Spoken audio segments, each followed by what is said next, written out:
Hello friends, कैसे हैं आप। आज हमारे एक्सटेंशन एजुकेशन में जो हमारी सीरीज चल रही थी एक्सटेंशन एजुकेशन की, बहुत ही इंपॉर्टेंट टॉपिक डिस्कस करने वाले हैं। अभी तक हमने जितना भी डिस्कशन किया, अगर आपने वो चीज़ें देख ली होंगी तो ये वीडियो आपके लिए बहुत ही ईजी होगा, और अगर नहीं भी देखी है तो भी मैं ट्राई करूँगी बेस्ट एक्सप्लेनेशन दूँ। अब यहाँ पास ना दो चीज़ें आती हैं, तो एक वीडियो में कवर करना उतना इजी नहीं होगा और बहुत बड़ा वीडियो हो जाएगा, तो हम अलग अलग से कवर करेंगे। इस वीडियो में डिपेंड नहीं करता कि आप सिर्फ वेटनरी से रिलेटेड हो, अगर आप किसी भी सब्जेक्ट से रिलेटेड हो और ये टॉपिक आप इसके बारे में जानना चाहते हो, तो आपके लिए ये वीडियो बहुत ही ज़्यादा हेल्पफुल हो। तो चलिए हम स्टार्ट करते हैं। तो सबसे पहले है थ्योरी ऑफ प्रोडक्शन। तो अगर मैं बात करूं आपके एक्सटेंशन एजुकेशन में, तो ये one of the most important long question है जो आपकी एग्जामिनेशन बहुत ही ज़्यादा चांस है कि पूछा जाएगा। अब उसमें भी दो टाइप्स होते हैं जो मैं भी आपको एक्सप्लेन करती हूँ। देखिए, अब थ्योरी ऑफ प्रोडक्शन में क्या है, एक है शॉर्ट रन प्रोडक्शन, एक है लॉन्ग रन प्रोडक्शन। अब ऐसा क्यों कहा गया। अब शॉर्ट रन प्रोडक्शन, आप मान लीजिए आपने कोई भी अपनी फैक्ट्री खोली, या आप मान लीजिए आपने छोटी सी पिज़्ज़ा की शॉप खोली, तो अब आप छोटे टाइम पे 1-2 महीने के अगर लेवल पे आप जाके देखोगे, तो उस टाइम पे आपकी कुछ चीज़ें चेंज नहीं होंगी। जैसे कि क्या चेंज नहीं होगा, आपकी जो मशीनें हैं, आपके पास अगर एक मशीन है पिज़्ज़ा बनाने के लिए, तो वो एक ही रहेगी 1-2 महीने में, बहुत ज़्यादा तो नहीं आ जाएंगी, चेंज नहीं होगा। तो शॉर्ट रन प्रोडक्शन में क्या होता है, कुछ चीज़ें हमारी फिक्स्ड होती हैं। जैसे कि आपकी लैंड फिक्स है, आप एक ही एरिया पे पिज़्ज़ा बना रहे हो, एक ही शॉप पे बना रहे हो, जैसा तो नहीं कि आपके पास बहुत सारी शॉप हो जाएंगी छोटे टाइम पे। तो कुछ चीज़ें फिक्स हैं, कुछ चीज़ें वेरिएबल हैं। जैसे कि वेरिएबल क्या है कि आप लेबर्स कितने वर्कर्स लगा रखे हैं वहाँ, तो वो वेरिएबल है। अब दूसरी चीज़ अगर हम बात करें लॉन्ग रन प्रोडक्शन की बात करें, तो अगर हम यही चीज़ बात करें, सेम आपकी पिज़्ज़ा की शॉप हम 4-5 साल बाद देखते हैं, तो हो सकता है आपके पास 2 शॉप हो, ज़्यादा शॉप हो जाए, मशीनें भी हो सकता है एक्स्ट्रा हो जाए। तो उस टाइम पे क्या होता है कि अपनी मैक्सिमम चीज़ें जो हो जाती हैं वो वेरिएबल हो जाती है। तो इसीलिए ये थ्योरी अलग है और ये थ्योरी अलग है। तो आप एग्जामिनेशन में बिल्कुल याद रखिएगा कि आपको किसके बारे में पूछा जा रहा है। सबसे ज़्यादा जो कॉमनली पूछा जाता है वो शॉर्ट रन प्रोडक्शन, तो उसकी अभी हम बात करते हैं।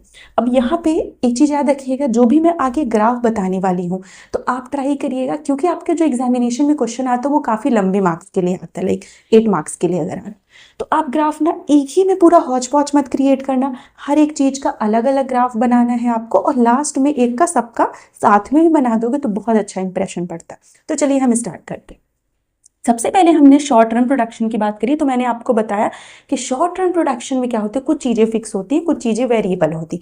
अब मुझे करना क्या है कि मान लीजिए ये चीज़ मेरी फिक्स है ना, तो इसको तो मैं फिक्स ही रखूँगी, इसको तो मैं चेंज नहीं कर सकती। दूसरी चीज़ जो मैं चेंज कर सकती हूँ वो क्या, मैं लेबर अभी फिलहाल के लिए चेंज कर सकती हूँ कि मेरे पिज़्ज़ा शॉप में एक अभी काम कर रहा था इंसान, मैं 2 कर दूंगी, 4 कर दूंगी, जितना मन होगा उतने कर दूंगी। तो इसको चेंज करने से, दैट इज जो चीज़ वेरिएबल है, क्या वेरिएबल है, लेबर वेरिएबल है। तो अगर मैं लेबर को चेंज कर रही हूँ तो उसके साथ क्या चेंजेस आ रहे हैं, इसी को हम कहते हैं कि शॉर्ट रन प्रोडक्शन। जैसे कि पहली चीज़ तो शॉर्ट रन प्रोडक्शन को हम लॉ ऑफ वेरिएबल प्रोपोर्शन भी कहते हैं। क्यों कहते हैं, क्योंकि जो वेरिएबल चीज़ है उसको हम चेंज कर रहे हैं और हम देख रहे हैं कि हमारे प्रोडक्शन में क्या क्या चेंजेस आ रहे हैं। तो फर्स्ट चीज़ इसमें जो होती है, आपको इतना लिखने के बाद ये क्लासिफिकेशन लिखने की ज़रूरत है। तो पहला चेंज जो आता है इंक्रीजिंग रिटर्न टू फैक्टर, दूसरा होता है डिमिनिशिंग रिटर्न टू फैक्टर, तीसरा होता है नेगेटिव रिटर्न टू फैक्टर। अब ये चीज़ें क्यों हो रही, कैसे हो रही, वो एक्सप्लेन करती हूँ। अब पहला इंक्रीजिंग रिटर्न टू फैक्टर, आपकी पिज़्ज़ा की शॉप थी, एग्जाम्पल के लिए भी आप ये लिख सकते हो, इसमें कोई प्रॉब्लम नहीं है। तो आपकी पिज़्ज़ा की शॉप थी, उसमें मान लीजिए पहले एक ही वर्कर काम कर रहा था। अब आपने सोचा नहीं मुझे 2 वर्कर काम करवाने, तो अब वो 2 वर्कर आए। तो जब 2 वर्कर आएंगे तो आपका क्या होगा, प्रोडक्शन बढ़ जाएगा ना। पहले हो सकता है जो अकेला एक सिंगल वर्कर था तो वो 10 पिज़्ज़ा बना रहा था, एक और आ गया एक्स्ट्रा, तो अब कितने बने, मान लीजिए 25 पिज़्ज़ा बन रहे हैं। तो इस वर्कर के आने से क्या हुआ, आपका टोटल प्रोडक्शन बढ़ गया, that is amount of pizza भी बढ़ गया। दूसरी चीज़ क्या है, मार्जिनल प्रोडक्ट की हम बात करते हैं। मार्जिनल यूटिलिटी क्या होता है, कैसे होता है, मैंने पहले ही बता दिया था, लेकिन फिर भी हम बात करें कि एक वर्कर आया, ठीक, एक अकेले पहले वर्कर था, वो कितने बना रहा था, एग्जाम्पल के लिए हमने कहा कि वो 10 पिज़्ज़ा बना रहा था। जो दूसरा वर्कर आया, तो अब ये दोनों साथ मिलकर कितने पिज़्ज़ा बना रहे हैं, एक टाइम पे 25 पिज़्ज़ा बना रहे हैं। तो दैट मीन्स एक वर्कर के आने से कितने का इंक्रीज हुआ, 15 का इंक्रीज हुआ। तो जो ये एक वर्कर के आने से इंक्रीज आया 15 का, तो उसको हमने क्या कहा कि वो मार्जिनल प्रोडक्शन में आपके आता है। फिर एवरेज प्रोडक्शन क्या होता है कि अब मान लीजिए 2 वर्कर थे, अब हमने और वर्कर ला ली, तो ये सारे वर्कर्स मिलके जितना प्रोडक्शन करेंगे तो उसको हम कहते हैं average production. That is total production जितना भी हुआ उसको अगर हम नंबर ऑफ वर्कर से डिवाइड कर दे तो दैट इज एवरेज प्रोडक्शन में वो आता है। ठीक, अब क्या होता है इंक्रीजिंग रिटर्न टू फैक्टर में, सिंपल, बहुत ही सिंपल सी बात है कि आपने वर्कर बढ़ाए तो नॉर्मल सी चीज़ है ना कि एक टाइम तक चीज़ें क्या होती बढ़ रही हैं, दैट मीन्स इंक्रीज हो रही हैं आपकी चीज़ें। ग्राफ में आपको एक्सप्लेन करूंगी, पहले मैं ये बता देती हूँ।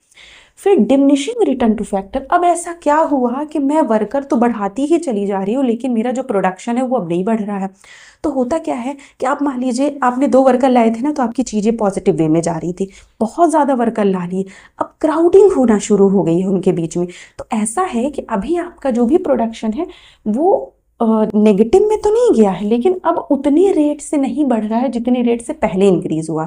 सिर्फ एक वर्कर के लाने से आपको +15 पिज़्ज़ा का फ़ायदा हुआ था, लेकिन अब यहाँ पास आप 10 वर्कर भी ला दिए तो हो सकता है कि आपको जैसे 15 का हो रहा था सिर्फ 20 पिज़्ज़ा का ही फ़ायदा हो रहा। तो आपको लगेगा ना कि यार पहले तो मैंने एक ही वर्कर लाया था लेकिन मुझे 15 पिज़्ज़ा का फ़ायदा हो रहा था, अब ऐसा क्या हुआ कि मुझे सिर्फ 20 या 25 पिज़्ज़ा का ही फ़ायदा होगा जबकि मैंने वर्कर 4-5 बढ़ा दिए, 10 वर्कर बढ़ा दिए। तो इसका कॉज क्या होता है, कई बार क्या होता है जब बहुत सारे लोग एक साथ आ जाते हैं तो ओवर क्राउडिंग की कंडीशन भी होती है, या फिर कई बार आप मान लो जो भी वर्कर काम करे उनके बीच में जो उनका कह सकते हो कि उनके बीच अच्छी बॉन्डिंग नहीं है, वो उतना अच्छा वर्क नहीं कर पा रहे साथ में, तो उसके कारण क्या होता है उनकी चीज़ें खराब हो रही हैं। एक ने बोला कि ठीक है तुम ये वाला पार्ट बनाओ पिज़्ज़ा का, मैं ये बना रहा हूँ, अब हो सकता है इनके बीच में उतनी अच्छी बॉन्डिंग ही नहीं है तो ये बना ही नहीं पा रहे उतने टाइम। तो इसके कारण क्या होगा कि आपका जो प्रोडक्शन पहले जितने रेट से बढ़ रहा है अब उतने रेट से नहीं बढ़ रहा है, नेगेटिव में नहीं गया है लेकिन अब उतने रेट से बढ़ भी तो नहीं रहा। फिर अब क्या होता है, अब धीरे धीरे धीरे अब अभी भी वर्कर बढ़ाई चले जा रहे हो, बढ़ाई ही चले जा रहे हो, तो एक टाइम ऐसा आएगा कि negative return to the fact है। दैट मीन्स अब आपकी चीज़ें नेगेटिव में जा रही, इतना ज़्यादा ओवर क्राउडिंग और बनाने ही बंद करिए, कुछ लोग बना ही नहीं रहे हैं। तो उस टाइम पे क्या होगा कि आपका जो प्रोडक्शन होगा ना वो डिक्रीज होने लगेगा। यहाँ पास क्या था, पहले बढ़ा ठीक, फिर उसके बाद बढ़ तो रहा था पर उस रेट से नहीं बढ़ रहा था, फिर अब क्या हो, अब तो प्रोडक्शन गिरना चालू हो गया, नेगेटिव में चला गया। तो ये आपको 3 चीज़ें लिखनी होंगी। फिर आप उसके बाद बनाओगे ये ग्राफ जो कि बहुत ही इंपॉर्टेंट है, उसमें भी अगर आपको शॉर्ट में क्वेश्चन आता है तो ये सबसे इंपॉर्टेंट है, इसका रीजन, इसके ग्राफ, ये शॉर्ट में आपके डिमिनिशिंग रिटर्न टू फैक्टर बहुत ज़्यादा इंपॉर्टेंट है। ठीक, लॉन्ग में बल्कि आपका पूरा आ सकता है, शॉर्ट के लिए ये इंपॉर्टेंट है। अब हम बात करते हैं ग्राफ की, बात करें जो कि बहुत कंफ्यूजिंग पार्ट होता है। तो सबसे पहले हमने ग्राफ में यहाँ क्या रखा है, प्रोडक्शन रखा है, यहाँ हमने लेबर रखा है। ठीक, अब हम बात करते हैं टोटल प्रोडक्शन। तो टोटल प्रोडक्शन क्या हुआ, बढ़ रहा था बढ़ रहा था बढ़ रहा था, फिर कम रेट से बढ़ना शुरू हुआ, फिर तो क्या होगा गिरना ही शुरू हो, लेकिन हाँ टोटल प्रोडक्शन नेगेटिव नहीं हो रही है, आप याद रखिएगा।